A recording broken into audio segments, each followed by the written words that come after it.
3, 2, 1. We're here. I'm with my brother Juan. What's up, everybody? We decided to do our live in person. He's in my spot right now, so we're chilling. And this is an introduction as we prepare for next week's Obsidian Soul Lounge. What is this about?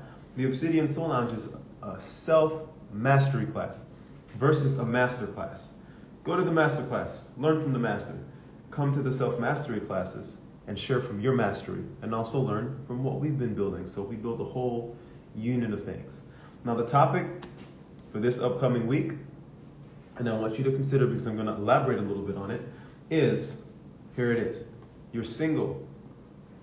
You're still single in your relationship, and it's killing you.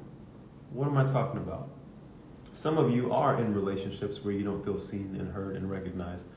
A majority of people are actually in relationships with themselves, and they're ignoring their actual relationship to themselves.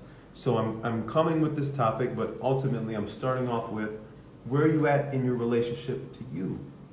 Do you understand when we speak about union and divine union, you are a union in and of yourself, because we have what's called a fractal existence, possibly self-similar. We're in a space and time where we are still connected to everything, but we lose sight of that connection and we navigate in a certain way, and then that perpetuates.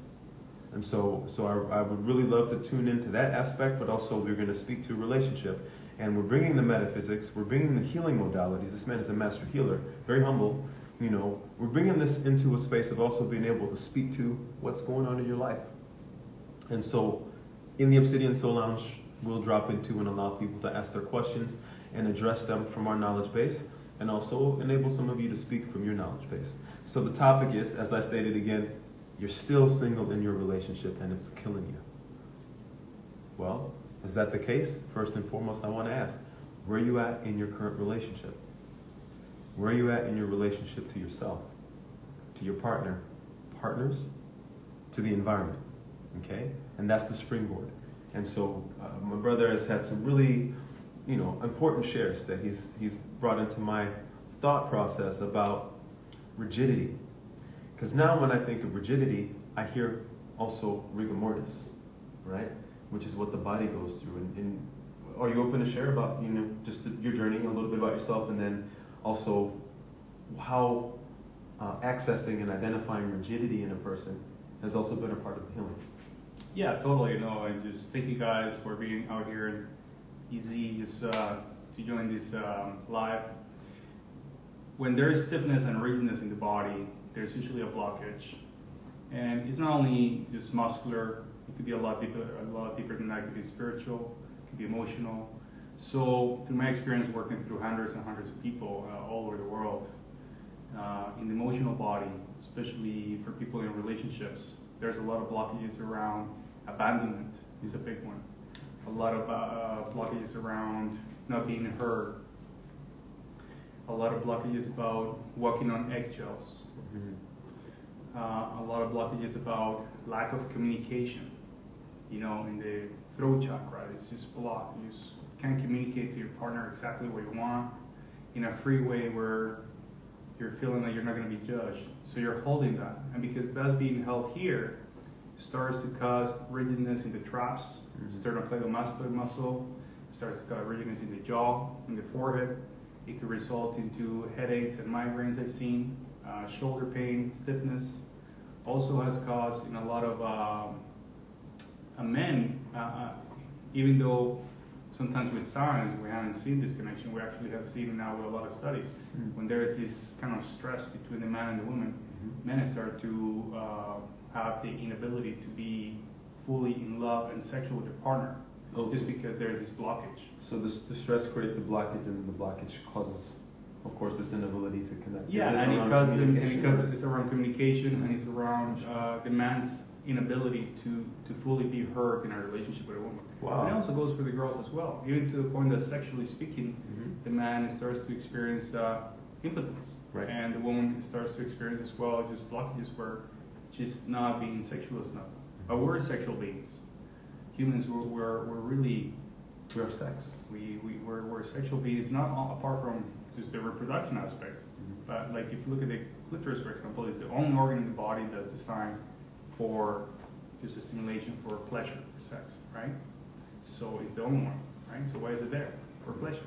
So are men and women in a relationship communicating about, yeah, the chores, yeah, the kids, yeah, the money, yeah, the house, but are they communicating their sexual desires? Are they communicating their sexual needs? Are they communicating what feels good for them? Because when you communicate it with a partner, as well as you're communicating everything else, the finances, the day-to-day chores, stuff like that, it'll increase your connection.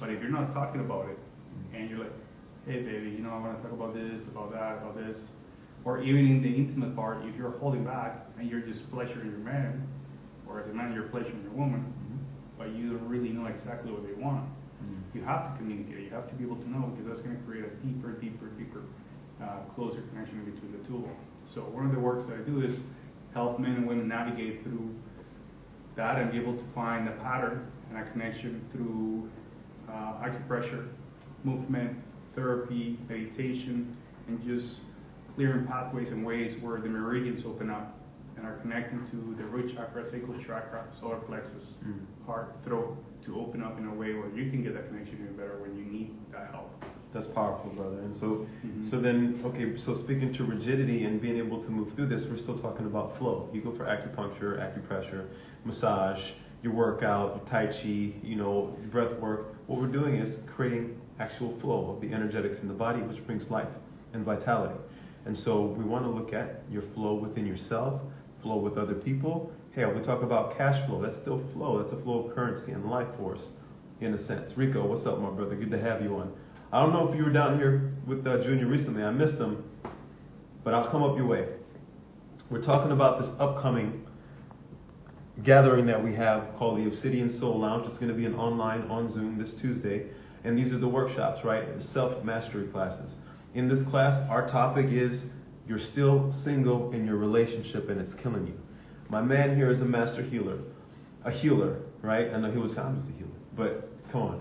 And the work that he does is acupressure, which is more like a, it's like, would you call it a bit of a kung fu version of Yeah, there's a traditional Chinese way, which I'll just explain really quick. It's just going through meridian points, pressing on it, going through the lines. It's effective, but not as much. The one that I learned comes from martial arts. It's fast, it's intermittent, it's quick, and it's deep. So it pops the blockages. Popping them blockages, you heard? And so what's amazing is we'll be able to utilize this work. We'll be working together, and also have another brother source, some of you have seen. And so there's like full range assistance, right? To navigate body traumas, to navigate the space of releasing experience from things such as PTSD. Also, this is gonna help with people navigating alcohol and other drug addiction recovery. So I already see how this works, but also it's gonna have special application in relationship, as he was speaking to. And so a moment ago you were speaking to, say, the clitoris, right? And the men do have a corresponding opposite thing, right? In, you know, what is it called? It's the he spot, if we want to call it that, but it's located closer to the prostate, and so not easily accessible, versus the woman's spot is very easily accessible. So we have this corresponding complementary, even incommensurate nature to how we come together, how we form a conjugate in our beinghood. And what we want to see is the ability for things to flow, especially relationship. So when I speak to rigidity, it's not flowing, it's a stiffness. And people have this in relationship to themselves, and they experience this in relationship with their partner.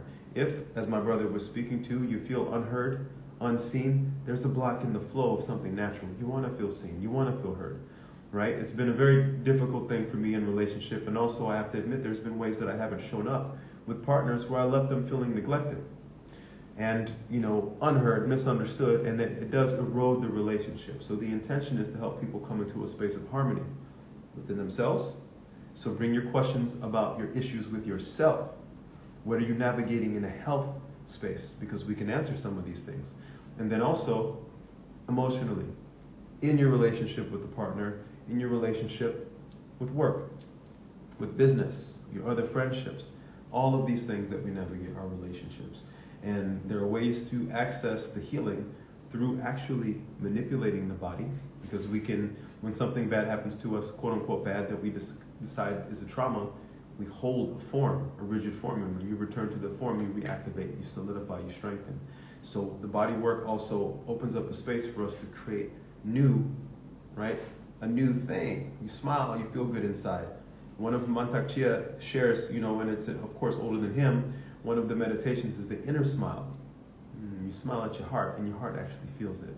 So we're going to get into the deeper aspects of this on the gathering, which is again Tuesday, 6 p.m. Eastern. So that would actually be, we're both here, so why don't we do 6 p.m. Tulum time? Yeah. Maybe that's easier for everyone, okay? 6 p.m. Tulum time. For those of you who want to tune in, I'll share more information about it. That's this Tuesday. It's a pleasure to have you here and to get to connect with you. Thank you. Check us out. I'll have the live here, and then I'll also put some of our stuff on YouTube. So check out the YouTube page at Epic Ezria on YouTube, where you can view our previous live and this one. And if you're in a relationship and you're not feeling fully fulfilled, you feel like you're still single in a way, I want you to think about that. What does it mean to be unified in your relationship to yourself? What does it look like to be more unified in your relationship with the so-called other? And also, I want to challenge our belief systems on even that whole thing, on what we've been talking about in Sacred Union, because we are, in truth, supposedly all one thing. So what does it mean to really see the other person as a reflection of you, and to navigating to come with a higher level of integrity, appreciation, witnessing, and what happens when you do that? You've heard some things, but also what is it? What is it to stand in your truth and to receive the truth of another person and to see where everything balances out? Yeah, and finding just tactical, specific ways in a relationship where you guys are connecting with each other and are able to connect in a loving and sensual way that is going to build your relationship to new heights. Because couples get together, they're tired, they go home, they discuss their day or whatever, they go to sleep, and it's like that, years pass by. Boom. What about you get home, you have dinner, you have time to unwind, talk, get in touch with each other, start with eye contact, penetrate deeply through a gaze, find each other's souls, put some nice music. You don't have to overly prepare and get flowers and candles and stuff like that, only when you want to once in a while, and just connect in a way, and then using special techniques just to touch each other, that they'll start to create a depth of connection and builds that sensuality between each other. This is powerful. Excellent, super powerful. So tune in, be there, and then we'll break into actually sharing some tips, some things that you can do to further strengthen your relationship with you, with the other person, with the environment. All right? The Obsidian Soul Lounge coming at your face on Tuesday. Please show up on time. It's going to be on Zoom. So DM me if you'd like a link. This one's free. Free 99 in September, the 9th month, so they say. Right? October would be the 8th month, so 9th month's actually December. Boy. All right, I'm having a good time because I'm excited. My brother's over the house. I'm still serious, man. Show up. We look forward to seeing you. And I think that's it. Asking you the question. Come with your questions and enjoy and receive. All right, this is us for a little bit of mini Obsidian Soul Lounge. Thanks, See you guys on Tuesday. Aloha. Aloha. Ask any questions in the comments. We may bring those up as well in the gathering. That's what's up. Boom.